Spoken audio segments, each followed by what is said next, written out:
എന്താ എല്ലാവർക്കും A+ ആണ്. എല്ലാം ആഗോളം എടുക്കാൻ വേണ്ടിയുള്ള A+ ആണ് നമ്മുടെ നാട്ടിൽ. എന്നിട്ട് അപ്പോൾ ആൾക്കാരും ചേർക്കുന്ന ഈ പാവപ്പെട്ട ഈ ഓട്ടോറിക്ഷക്കാരും അതേപോലെ ഈ ദിവസക്കൂലി കൊണ്ട് ജീവിതത്തിൽ പഠിക്കാൻ കഴിയാതെ ജീവിതത്തിന്റെ സാഹചര്യം കൊണ്ട് പഠിക്കാതെ പോയ കുറേ ആൾക്കാരുണ്ട്.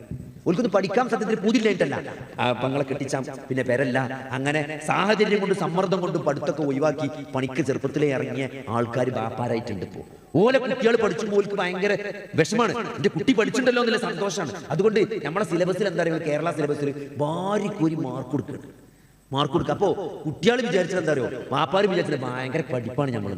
എല്ലാം A+ കിട്ടുമ്പോൾ ഭയങ്കര പഠിത്താണ് കുട്ടി എന്നാണ് ബാപ്പ വിചാരിച്ചത്. എന്നിട്ട് എന്താ വെച്ചാൽ +2 സയൻസ് എടുക്കും, എൻട്രൻസ് കോച്ചിങ്ങിന് കൊണ്ടുപോയി ചേർത്തു ഡോക്ടറാക്കാൻ. 3 8 4 എഴുതിയാലും കിട്ടൂല. എന്നിട്ട് കുടുങ്ങാൻ ആൾക്കാർ. ഇപ്പോൾ ഒരാൾ വന്നിട്ട് ചോദിക്കാണ് 3 8 എൻട്രൻസ് എഴുതി കിട്ടിയിട്ടില്ല, ഇപ്പോഴും അതിനും കല്യാണത്തിന് സമ്മതിക്കണില്ല, വേറൊരു കോഴ്സിന് ഇഞ്ഞോട് പഠിച്ചണം എന്നാ റിപ്പീറ്റ് ചെയ്യണം എന്നാ പറയുന്നത്. നിങ്ങളൊന്ന് കൗൺസിൽ ചെയ്യും. മനുഷ്യന്മാർ കുടുങ്ങിക്കണം. നിങ്ങൾ വെറുതെ പറയല്ല, നിങ്ങൾ പുറത്തിറങ്ങി നോക്കി A+ കിട്ടിയ പെരിയിലൊക്കെ പണ്ടത്തെ പോസ്റ്ററും ഇതൊക്കെ പെരിയുണ്ടാവും. എന്നിട്ട് ഇപ്പോഴത്തെ അവസ്ഥ 3 4 വട്ടം എൻട്രൻസ് എഴുതി കിട്ടാതെ എന്നാ പിന്നെ വേറെ കോഴ്സിന് പോകില്ല. എന്നിട്ട് പറഞ്ഞെന്താ, എൻ്റെ ഇപ്പോൾ പഠിച്ചോലും ഇപ്പോൾ MBBS 3-ാം കൊല്ലായി, ഇന്നെ പൈസ കൊടുത്ത് ചേർത്ത് തരും വേറെ സാധു എന്ന് പറഞ്ഞാൽ. ഇപ്പൊ മോള് പറയണ എന്താ വെച്ചാൽ പുതിയ അനുഭവമാണ്. ഇപ്പൊ എന്താ പറഞ്ഞ നിങ്ങള്, മോള് പറയാണ് എന്തായാലും വാപ്പ എന്നെ കെട്ടിച്ചണല്ലോ, എന്നെ കെട്ടിച്ചണം, എന്തായാലും എന്നെ കെട്ടിച്ചു വെച്ച് കുറച്ച് സ്വർണം തരുമല്ലോ, അത് ഞാൻ തരണമെന്ന് വിചാരിച്ചു.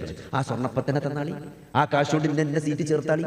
ഇത് കുട്ടി പറയാണ്, നിങ്ങൾ ഇച്ചി തരാന്ന് വിചാരിച്ചൊരു സ്വർണ്ണം ഉണ്ടല്ലോ, ആ സ്വർണ്ണപ്പം തന്നെ പൈസ ആക്കി തരാ, എന്നൊരു കോഴ്സിന് ചേർക്കുക. അപ്പൊ ഞാൻ കെട്ടിച്ചുമ്പോൾ അപ്പൊ ചൊന്നും വേണ്ട വാപ്പാണ്. അതിപ്പോ എങ്ങനെ നടക്കുമോ? കാരണം ഒരു കോഴ്സിന് ചേർത്താ പിന്നെ ആ പൈസക്ക് പോകില്ല, പിന്നെ അതിന്റെ അപ്പുറമുള്ള പൈസ കൊടുക്കേണ്ടി വരും. കാരണം ഒന്ന് പ്രീ ഡിഗ്രി കെട്ടിച്ചുമ്പോൾ മാറിയല്ല ഡോക്ടറായി കെട്ടിച്ചുമ്പോൾ പിന്നെ ആ സ്റ്റാറ്റസിനെ കെട്ടിച്ചേണ്ടി വരാം. അപ്പൊ ചെലവ് കൂടുക ചെയ്യാം. നമ്മുടെ നാട്ടിൽ നടപ്പാൻ ഞാൻ പറഞ്ഞോ, സംഭവം ഇപ്പൊ പെണ്ണുങ്ങൾക്ക് ചാൻസ് കൂടുതലാണ്. ഇപ്പൊ കുത്തിക്കൊണ്ടുപോകും, കാരണം ആർക്കും പെണ്ണ് കിട്ടാനില്ലാത്ത അവസ്ഥ. കഴിഞ്ഞ ദിവസം ഒരു സഹോദരി പറഞ്ഞാണ്, പെണ്ണ് കാണാൻ പോയിട്ട് എന്താണ് മുട്ടായി ഇങ്ങോട്ടെന്നെ കൊണ്ടുവന്നത്. അതായത് 2 വട്ടം മുട്ടായി കൊടുക്കാൻ പറ്റാതെ പിന്നെ ഓന്റെ ക്രൈറ്റീരിയ ഒക്കെ കുറച്ചു, ദറജൊക്കെ കുറച്ചു. ഈ കർത്താലും കുഴപ്പമില്ല, ചൊർക്കിലെങ്കിലും കുഴപ്പമില്ല, പെണ്ണായാൽ മതി എന്ന് പറഞ്ഞിട്ട് പോയതാ പെണ്ണ് കാണാൻ. അപ്പോ മുട്ടായി വാങ്ങിയില്ലത്ര. അപ്പൊ എന്താ സംഭവം, ഇപ്പം പറഞ്ഞോളൂ ജീൻസ് ഇടാൻ പറ്റൂല.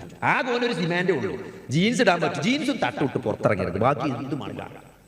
നിങ്ങൾ മുട്ടായി കൊണ്ടേ കുളി ഇറങ്ങി. എന്നിട്ട് മുട്ടായി കെട്ടിപ്പിടിച്ച് സാധു പെരി നൊളൊളിച്ചെന്ന് പറഞ്ഞത്. കാരണം ഇഞ്ഞോ ഗൾഫിൽ പോയി വരുമ്പോൾ ഓന് 30 വയസ്സ് കഴിയുന്നു.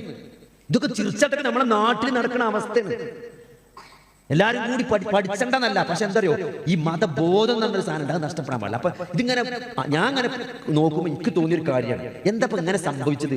കാരണം വാപ്പാർ എല്ലാവർക്കും ഇതിൽ പങ്കുണ്ട്. അപ്പൊ എന്താ ചെയ്യും, ഈ പെൺകുട്ടികളോട് പഠിച്ചപ്പോ എന്താ വെച്ചാൽ വാപ്പാർക്കൊക്കെ സ്നേഹം കൂടി. ഓല് പറഞ്ഞ മോളല്ലേ, ടൂറല്ലേ, ജീൻസ് അല്ലേ, അപ്പൊ അവിടെ അല്ലേ ഉള്ളൂ.